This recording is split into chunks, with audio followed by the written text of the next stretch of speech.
কনফারেন্সে আপনারা গেছিলেন, সেখানে অভিযোগকারী যিনি রোজা আছেন, যাকে এখন আমরা ফ্রড হিসাবে আপনাদের কাছে প্রমাণগুলো দিলাম, তার সাথে তার বড় বোন পরিচয় দেওয়া বা ছোট বোন পরিচয় দেওয়া যে নারী উদ্যোক্তা ছিলেন, এবং তার পাশে আরেকজন মেয়ে ছিলেন যার নামে আমার অলরেডি কোর্টে মামলা চলছে। এই তিনজন মিলে উদ্দেশ্য প্রণোদিতভাবে আমার নামটি ব্যবহার করে আমাকে হেয় প্রতিপন্ন করার চেষ্টা করেছেন, এবং পরবর্তীতে সেই নারী উদ্যোক্তা লাইভে এসে অশালীন ভাষায় অঙ্গভঙ্গি করে, অকথ্য ভাষায় গালিগালাজ করে আমাদের সম্পূর্ণ মিডিয়া ইন্ডাস্ট্রি এবং সামাজিক যোগাযোগ মাধ্যমকে, আমি জানি না এটা কোন ভাষা ব্যবহার করতে হয়, সকল নারী জাতিকে অপমান করেছেন। একজন মা হিসাবে আমার বডি শেমিং করেছেন। 2025 সালেও এসে আমাদেরকে বডি শেমিং এর মতো জঘন্য বুলিং এর শিকার হতে হয়েছে।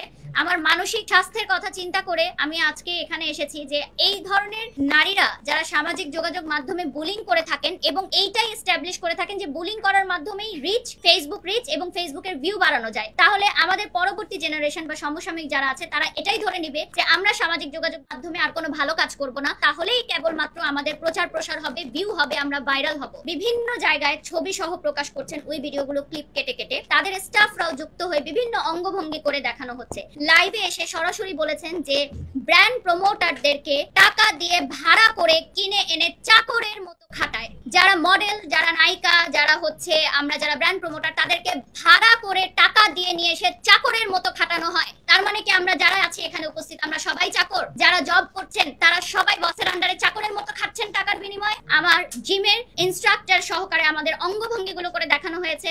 সম্পূর্ণ ব্র্যান্ড প্রমোটার সেক্টরকে ধূলিসাৎ করার জন্য ষড়যন্ত্র করা হচ্ছে। আমি যে সকল ব্র্যান্ডের সাথে যুক্ত আছি সেই সকল ব্র্যান্ডকে হেয় করা হচ্ছে, যাতে সেই সকল ব্র্যান্ডরা উঠে দাঁড়াতে না পারে, প্রমোশন না করাতে পারে। যত ছোট ছোট উদ্যোক্তারা আছেন যারা নতুন শুরু করেছেন তারা যাতে ব্র্যান্ড প্রমোটারদেরকে নিয়ে কাজ করতে না পারে। এটা এখন ক্লিয়ার হয়ে গেছে যে এটি একটি গভীর ষড়যন্ত্র। অনেক ফেসবুক পেজ, অনলাইন ক্রিয়েটাররা এই বিষয়গুলোকে মেনশন করে করে পোস্ট দিয়ে তারাও রিচ, ভাইরাল হচ্ছে, এবং সবাই এটা বলছে যে এই বিষয়গুলো নিয়ে কথা বললেই তো ভাইরাল হওয়া যায়। এই সামাজিক যোগাযোগ মাধ্যম আসলে অসামাজিক, এবং এটা কোনো সুস্থ স্বাভাবিক সামাজিক যোগাযোগ মাধ্যম হতে পারে না। এটা অসুস্থ পরিবেশ, যেখানে একটা মানুষ সারাদিন কাজ শেষ করার পর বিনোদনের জন্য আসে, এন্টারটেইনমেন্টের জন্য আসে, সেখানে এসে যদি সে এই ধরনের অঙ্গভঙ্গি, অশ্লীল ভাষার ব্যবহার দেখে, আমাদের পরবর্তী প্রজন্ম, আমাদের শিশুরা কি শিখবে? সকল নারী জাতির কাছে আমার এই প্রশ্ন যে আমাকে যে হেয় করা হয়েছে এটার বিচার আমি চাই।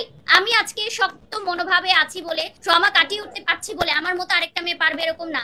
কালকে আরেকজন চলে আসবে আরেকজনকে অপমান করতে, তখন সে পারবে?